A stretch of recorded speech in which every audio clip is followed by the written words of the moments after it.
I found out in the most unusual way. It happened at the start of our annual men's fishing weekend. The guys, Scott, Stan, Roger, and myself, Bob, go up to the lake for our 3-day fishing trip while our wives make it a girls' weekend. We've known each other for many years, and Roger and Mary were our closest friends.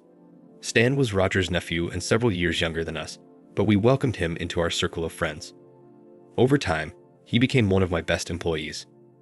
When Laura and I got married, we were just high school graduates, but I was determined and hardworking. Shortly after graduating, I started a small pool service business, and within 2 years, it had grown to serve over 100 homes with the help of 4 employees.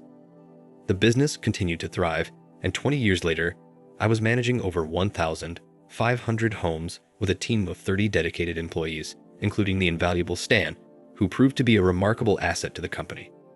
Stan's passion, strong work ethic, and fantastic rapport with the team made him an exceptional manager for one of our operations. Recognizing his outstanding contributions, I promoted him, offering a substantial increase in pay and the possibility of future ownership in the company. Our professional relationship flourished into a genuine friendship, and we enjoyed working together.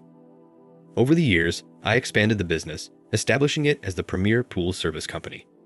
With the vast majority of homes having pools that required constant care and maintenance, our services were in high demand. Our revenue and profits soared, strengthening the company's position in the market.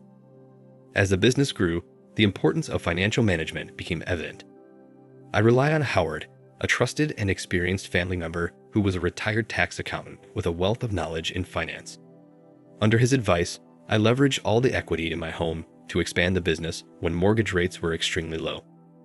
Howard's wife, Beth, was a corporate attorney and suggested placing the company into a trust to protect the assets from liabilities and any potential lawsuits in the future. I followed her advice and became the sole trustee. He, along with his attorney spouse, played a significant role in our success, providing invaluable advice and recommendations that proved to be instrumental in the company's prosperity. On the day we were supposed to leave for our vacation, Laura and her crew of girl pals descended upon our fancy house for a weekend of pure indulgence. As they arrived, I received strict instructions not to disrupt their shenanigans. They were on a mission to have a blast without us husbands around, and boy did I happily oblige. I was more than ready to escape the clutches of girl talk and gossip for the weekend. A fishing trip sounded like paradise after slaving away for weeks running my growing company. The thought of reeling in some big catches and sipping the cold one with the boys was pure heaven. As I left the ladies to their wine-fueled afternoon of giggles and secrets, I couldn't help but think how lucky I was to have Laura and her gang of mischief makers in my life. Sure, they might drive us husbands crazy at times, but deep down, we knew they were the spice that added flavor to our otherwise ordinary days. I couldn't help but smile as I drove over to Roger's house, knowing that the weekend's adventures were just beginning. We had meticulously planned our trip to the lake, aiming to depart at 6 p.m. to reach our destination by 9 p.m. The 3-day excursion promised to be an exciting time, filled with fishing and camaraderie. As we gathered our gear and packed up the car, I suddenly realized that I had forgotten my special fishing lure, which I had been diligently working on in my workshop. For me, fishing was not just a hobby, it was a passion. I took great pride in crafting my fishing lures and tackle combinations, believing that the right equipment could make all the difference in a successful catch. This particular lure I had been working on for the past week held a special significance to me. It was a labor of love, a custom creation that was tailored to attract the biggest fish and bring me joy on the water. Knowing the impact of having the perfect lure, I couldn't think of going on the trip without it. So, I informed my fellow fishing buddies that I needed to retrieve my prized lure before we embarked on our adventure. I jumped in my car at around 5 p.m. and drove the 7+ minutes back to my house, parked behind all the women's cars and walked to the side door, and quietly made my way down to the workshop, not wanting to disturb the girls or get yelled at for coming home early. Trying to remain quiet, I made my way over to the bench and noticed that I could hear the women chatting. I remember laughing when I realized they were already drunk as they were giggling and having fun. They were sitting in the shade next to the tiki hut, which was at the side of my house. The workbench was just below the outside window and was close enough to hear their conversation. Now, I am not an eavesdropper and couldn't give a crap about their conversation, but when I heard my wife talking about me in bed, my attention perked up. I don't know why, but I thought that I should record this part of the conversation and tease her with it when I got back. So I turned on the recording application on my iPhone. The next few minutes ruined my fishing trip and turned my world upside down. Apparently, I just walked into the middle of a steamy gossip session. The ladies were certainly not holding back, and I couldn't help but chuckle at their candidness. It seemed like they were discussing the not-so-private details of their love lives, and things were getting spicy. Laura, with her mischievous laugh, didn't shy away from dishing out the details about her relationship with her husband, me. I heard her tell the girls how great I was with my tongue, and that I never failed to bring her off and satisfy her after all these years. I couldn't help but think, you go Laura, brag about your stud hubby. She continued, But it's true what they say. After years of marriage, things might not be as wild as they once were, but hey, it happens to the best of us. But then, out of nowhere, one of the girls dropped the million-dollar question. Is that why you did it with Stan? My ears perked up as I leaned in, curious to see how Laura would respond to that bombshell. The girls were in full detective mode trying to piece together the puzzle of Laura's recent escapades. Laura continued, No, Bob and I have a good sex life, and he's always satisfied me in that way. I love him and would never intentionally have started anything with Stan. It kind of just happened. The girls chimed in. Come on, Laura. You cheated on Bob. You can't be that satisfied with your marriage. She responded, No, you don't understand. My love for Bob is everything. He's not just my man, he's my home, my rest, my heart, and my safe place. And yes, he satisfies me. I love him dearly. This stupid thing with Stan was just a big mistake.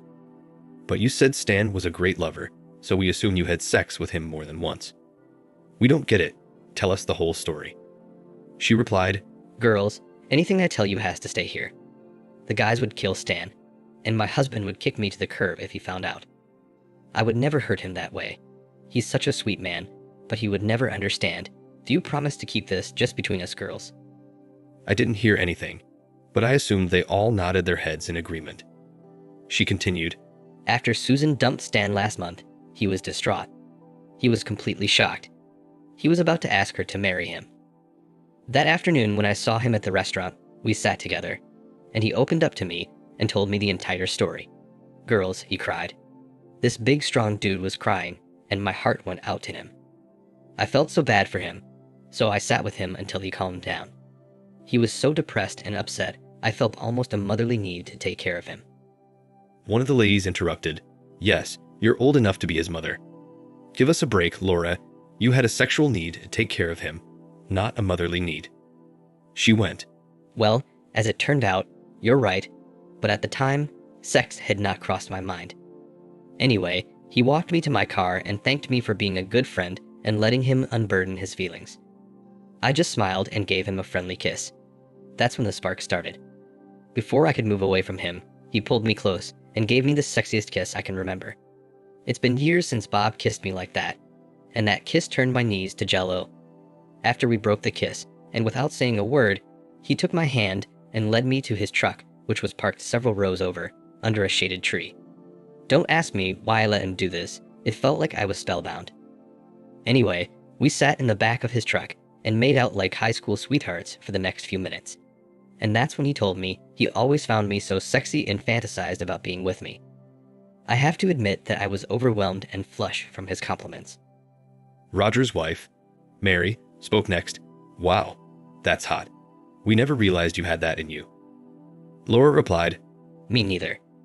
I never thought about doing anything like that before, but it just kind of happened. That's when Scott's wife, Emily, chimed in. I think all of us girls dream of doing that, but it never happens. Good for you. I'm so jealous. Tell us what happened next. Laura continued to explain that after she came to her senses and realized what she had done, she suddenly felt overcome with guilt, and she knew what she did was wrong and that I would never understand. So she had to make sure it never happened again, and that she told Stan this was a one-time thing, and they could never do anything like that again. So they both agreed it was just a moment of passion and would remain their secret forever. Mary then asked her how did she manage to end up in bed with Stan and turn her husband into a cuckold. Hearing that question turned me into a broken man. I was just humiliated and lost, but I wanted to get enough information as possible, so I managed to continue recording. Laura hesitated her answer, and in a somber voice, she said, No, please don't think that. Bob is not a cuckold. He'd never allow that to happen. I just made another stupid mistake. I really fucked up and should have known better. She then explained how Stan had called her to ask her to lunch, and that she had first declined, and told him that they really shouldn't be seen together. But then he said he was depressed and needed someone to talk to, and he felt she was the only one that understood what he was going through, and also offered to make them lunch if she came over to his house for just an hour, and that was how she made another colossal mistake by going to his house alone. Said when she got there, they sat and talked as they ate. After an hour of small talk, he told her how moved he was by their last time together. He was standing next to her as he was about to take their dishes to the sink and kissed her again. This time, it was one of those romantic panty-dropping kisses girls dream about. Long story short, they ended up in his bed for the entire afternoon. She said it wasn't romantic by any means, just raw, and she knew it was wrong. But it just happened, and to be honest, it was the best sex she's had in years, and it was a nice encounter. She said after she showered and got dressed, she did tell him that this would never happen again and not to call her, and then told him he was a wonderful man and needed to find a woman his own age to love. So they both agreed, and that was the last time. Emily had been quiet, but spoke up after Laura's admission. Laura, I'm so jealous. I love Scott as well, but I'd love to give Stan a go. I heard Mary make a low moan as if the story was getting her hot, and she said, That's wild, and poor Bob is clueless. He has no idea about Stan or that you fantasize about him during sex. God, that's so wicked, Laura, but you better fix your head and forget about Stan. Bob's not a stupid man, and you might slip up and hurt him. Laura responded and said, Don't worry about Bob. I make sure he's taken care of. And trust me, he'll never know about this, and I'll never do it again, I swear. It was a mistake, and living with this guilt has been difficult. To be honest, along with the wine, finally telling someone the entire story is helping me. I couldn't believe what I had just heard. The shock of Laura's confession had left me in a state of disbelief. I knew I had to leave, to distance myself from the situation, at least for now. So, I picked up my fishing lure, then made my way back to Roger's house. The guys were waiting for my return, oblivious to the turmoil raging inside me. Tears flowed as I drove. I needed time to process everything, to come to terms with the betrayal I had just discovered. I wasn't ready to face Laura to confront her about what I had learned. I wanted to stick with the original plan, going away for the weekend and seeking solace in a place where I could be alone with my thoughts. But fate seemed to have a cruel sense of humor as I realized I would be spending those days with Stan, the very person who had been involved in the heartbreaking affair. The prospect of being around him only added to my anguish. I didn't know what to expect, and the uncertainty weighed heavily on my mind.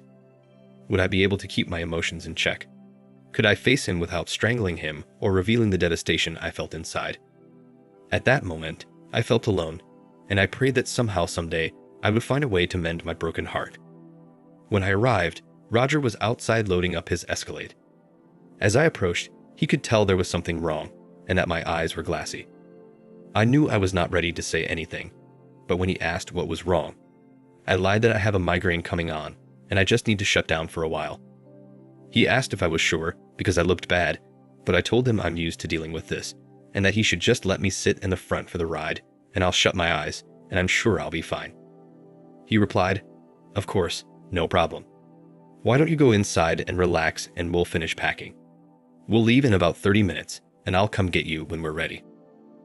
Sure enough, 30 minutes later, I was in the front seat and my buddy Roger took care of me. He took his wife's sleeping eye cover and a pair of his noise-canceling headphones and handed them to me as I sat in the passenger seat while Stan and Scott sat in the back. Along with the blindfold, the headphones put me in a dark place.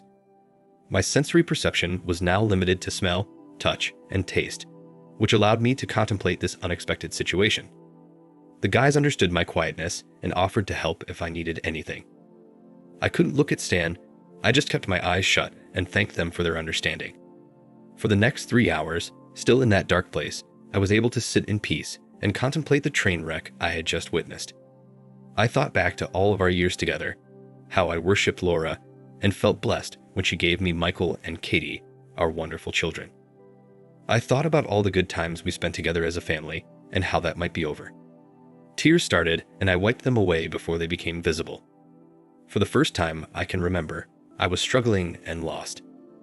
I had no answers or ideas on what to do and must have fallen asleep, because the last thing I remember is Roger shaking my shoulder, waking me up at the fishing cabin. For the next 2 days, I was unusually quiet and used my migraine as an excuse. The guys left me alone as I tried not to ruin the trip for Scott and Roger. I continued to struggle with my feelings as I looked at my life, both past and future. It was difficult, but I knew I would survive. 2 days later, still in doubt, I found myself on a trail to the lake alone with Stan. Roger and Scott were going to meet us down at the boat dock. I found myself following Stan through the woods. As I followed him along the path, I heard Laura's words echo in my head, and suddenly, I was full of anger. I noticed a large fallen branch, the size of a large baseball bat, on the side of the path. Without thinking, I picked it up, looked at Stan, who was a few feet in front of me, and suddenly charged forward, hitting it hard onto his shoulder. I was going for his head, but at the last second, changed direction and struck his shoulder, making him scream in pain as he fell to the ground. I stood over at him and was just looking down at the man that ducked my wife. He was holding his shoulder as I yelled, "That's for ducking my wife." I then kicked him as hard as I could between his legs and watched him curl up wailing in pain until he blacked out. A few moments later, I came back to my senses and moved him over to a tree and set him up while he recovered. After he regained consciousness, I told him I knew all about him and Laura, and right now, he's lucky he's still alive. He tried to apologize, claiming it only happened once, but I told him to shut the heck up. I warned him not to talk to me for the rest of the trip, and threatened him not to say one word to Laura about this, and that if he does, he would live to regret it. He again said he was sorry, and that this was all his fault, that I should please take it out on him, not Laura. He said he was hurting from Susan leaving him and Laura was there for him, that it just happened, and she felt guilty afterwards.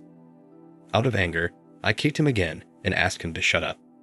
Just then, Roger and Scott saw us and ran over and pulled me away. They then asked what was going on, but neither of us said anything. Stan was quiet and held his groin in pain. Roger helped him get up, and we went back to the cabin for the next hour. Stan was holding his shoulder, acting all pissed off because I attacked him from behind and how it wasn't a fair fight. I glared at him and told him to shut up. Then I played the recording for everyone to hear. When the recording ended, Roger screamed at his nephew, "You freaking asshole. You betrayed our friend and the man that gave you a job when you were down and out and took you into his trust. You ducked one of our wives and had the nerve to come with us on this trip, and you're pissed off that Bob hurt you? You should be thankful that we didn't dump your ass in the middle of the lake. We don't want to see or hear from you for the rest of this trip. Not one word." Scott then spoke up, "You know, guys, there's another problem with this recording. You heard what my wife and Mary said and how exciting it was. All of our wives were excited about Laura's cheating and keeping it a secret. I don't know about you, but I have a problem with that. And when I get back, Emily and I will be having a serious conversation." Roger replied, "Yeah, you're right, Scott. That was BS and disrespectful to all of us." He then turned to Stan, giving him a death stare, and said, "See what you've done. You've destroyed one marriage and possibly 2 others.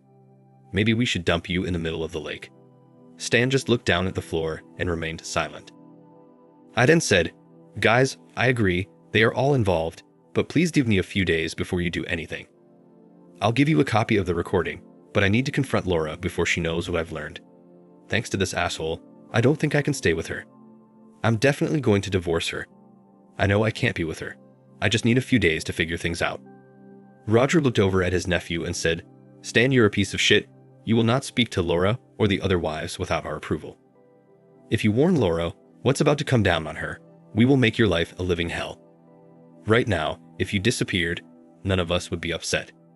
You're my nephew and family, which is the only reason I haven't beaten your ass and left you in these woods. Not a word, do you understand?" Stan nodded and understood. Nobody spoke to him again for the entire trip, and he stayed out of the way and avoided any conflict. I just had to figure out what I was going to do with Laura. As we drove back home, I considered everything and wondered how she would have reacted if the roles were reversed. That was it. Suddenly, I had a plan. The plan was to talk about an affair, leading her to think it was me who had the affair, and see how she reacts and what she would do. If she forgave the one-off sex, then I would go gentle on her. However she reacts, it's exactly the way I will treat her. The solution to her infidelity will now be in her own hands. I returned home and pulled into the driveway.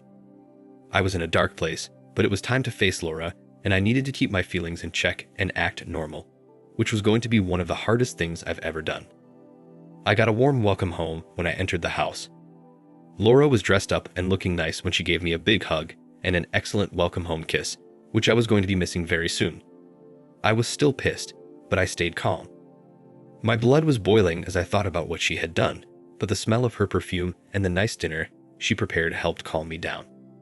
We had an excellent dinner, and somehow I remained pleasant and listened to her tell me of the last few days. It was still relatively early when she took me up to the bedroom saying she missed me and needed some extra loving. Obviously, she was horny and wanted some intimacy. I smiled to myself knowing what was to come soon. Laura didn't waste time and tried to initiate intimacy, but I couldn't because all I could think of were her affair. As a result, I was unable to proceed. She looked up at me in shock. I could tell she felt hurt by my lack of excitement, so she asked what was wrong with me. It was showtime. I had my phone on the night table recording the audio so that there would not be any misunderstanding of my conversation. I said, "Laura, there's something I need to tell you. There's someone else, and I feel so bad that I just can't perform." She was shocked and looked up at me and asked, "What do you mean there's someone else?" I told her sorry, and that it's only been a couple of times, but the sex is so great, I just can't get it out of my head. Her Latin temper flared as I predicted. "You had sex with someone else, and you can't stop thinking of the sex." I said, "Well, to be honest, the orgasms were the best ever, and I can't get the thought of all those amazing orgasms out of my head, which is why I couldn't get hard." I phrased the words carefully, not implicating myself, but just repeating her own words from the recording. She was crying, obviously hurt by the thought of the betrayal. Was I being cruel and mean? Maybe, but in reality, I was the victim, not her. I let her continue. In an angry voice, she yelled, "Well, fuck you. You can just pack your shit and get out. I'm not going to stay married to a cheater. You know my dad cheated on my mom, leaving her a broken woman. I will not let you do that to me. Now get out. I'm going to divorce you and make you pay for this. I've been a perfect wife. I gave you 2 wonderful children, ran the household, made you dinner, and treated you with love. And this is how you repay me." I almost laughed at her demeanor and comments. She's not going to enjoy this in a few minutes, that's for sure. "Laura, it was just sex. Come on, it was just a one-time thing. Are you sure you want a divorce over this?" She went, "What do you mean only sex? Are you kidding? I don't believe you, and how do I know if there aren't others?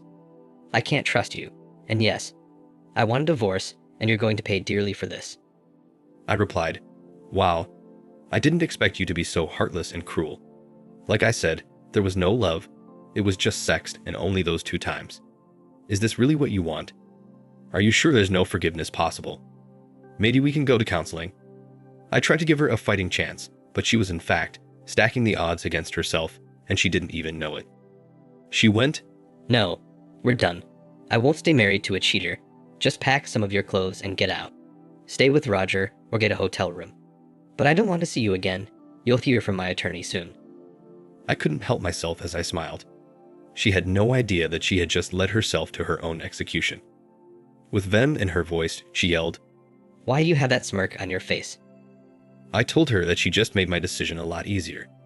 She asked what I meant by that, but I told her to get dressed and come with me, that there's something I would like to show her. She was still pissed and seething, but reluctantly followed me down to my workshop. I had her stand next to the same window where I made the recording. I told her to stay there and not move until I returned. I went outside and synced the car's Bluetooth speaker with my iPhone, then returned to the workshop. She was still angry, but now looked confused as I stood next to her and then hit play on the phone. My cheating wife was even more confused when she heard herself speaking, but continued to listen, and then the expression on her face changed to one of shock. When she heard the conversation, she broke down in tears and fell to her knees. The realization of what had just happened hit her hard. She started to apologize and asked how I got that recording. I said, "Well, I'm not sure why that matters, but I had to come back for some things I forgot to pack. I didn't want to disturb you girls, so I came down the back door to avoid your little party. That's when I heard you talking about me in bed. I recorded it because I was going to share it with you and tease you when I got back, but when you confessed to your affair with Stan, I stayed and recorded everything. She cried out loud and said, Sweetheart, you heard me say it was just the one-off and only sex. You must know there's nothing between us. You have to forgive me. I'm so sorry. You weren't supposed to find out. For the first time in our marriage, her tears seemed not to affect me. I told her I heard everything and asked her how she could expect me to just brush that aside. I said I can't ignore that, and I can't ever trust her again, and I can't just pretend that everything's okay. She continued crying, saying she didn't mean what she said, that she loves me, and that I give her a chance to explain, and that she didn't mean any of that, and I have to believe her. She then asked what about our 20 years and the kids. I told her I know this is going to be hard, but I can't ignore what she did, and that she should have thought of the kids or our years together when she decided to betray me and our family. I said what she did is unforgivable, and she will have to face the consequences, just like she was so ready to give me punishment for my mistakes. I know some men could forgive their wives for such transgressions, but I couldn't find it within myself to do so. The pain was too great, and the trust that had been broken felt irreparable. Despite my love for her, I couldn't find a way to get past what she had said. All I could do was honor my feelings and emotions, even if it meant letting go of the woman I once loved so deeply. Before leaving, I looked down at her and said, "You've broken my heart. Today I lost someone who didn't care about me, but today you lost someone who would have done anything for you." The sounds of begging for forgiveness followed me until I walked away from her for the last time. After that encounter, I made the heartbreaking call to our family and children, letting them know what had transpired between I and Laura. My children, Michael and Katie, offered their understanding and unwavering support. Their lives were forever altered by the fallout, but I was determined to ensure their future was secure, promising to fund their college education and take care of them. I then proceeded to file for divorce as soon as I could and got the papers ready in no time. Meanwhile, the tension was thick as I handed Laura the divorce papers. She pleaded with me to forgive her, but her pleas fell on deaf ears as my heart was too wounded to consider reconciliation. I knew I could never trust her again. The judge that presided over our case and the divorce proceedings became a painful ordeal, with Laura desperately trying to salvage the marriage. In the end, the judge's ruling was swift, granting me a significant portion of the assets and denying any spousal support. At my office, when the other workers found out that Stan had caused my divorce, they treated him like someone with leprosy. They refused to socialize with him and treated him like the asshole he was. He realized he couldn't stay there as they made his life miserable, screwing up jobs, causing complaints, and loss of money, so he decided to find his way out. I'm sure Scott and Roger's wives realized how close they had come to jeopardizing their marriages as Laura did. It was a wake-up call for them, and they understood the value of their husband's forgiveness and the need to respect and cherish their relationships. Laura continued to try to win me back, but I had no intention of ever being with her again. A few months later, I started dating Becky, my secretary, who was more than thrilled to make me happy. She knew I was a good catch, and even though I was 10 years older, she was happy with me. Laura's life took a somber turn as she navigated the aftermath of her failed marriage. She accepted that I would never take her back and found a job as a receptionist at a dental office. She met an older man and began dating. I'm sure in her quiet moments, she would reflect on what could have been, wishing she had made different choices and held onto the life she had with me. I did miss her, but Becky quickly filled that void and made it her mission to be the perfect other half. I loved the young woman's energy, and about a year later, we got married. I hope for the best. Thanks for watching. Subscribe to the channel for more stories like this. Take care.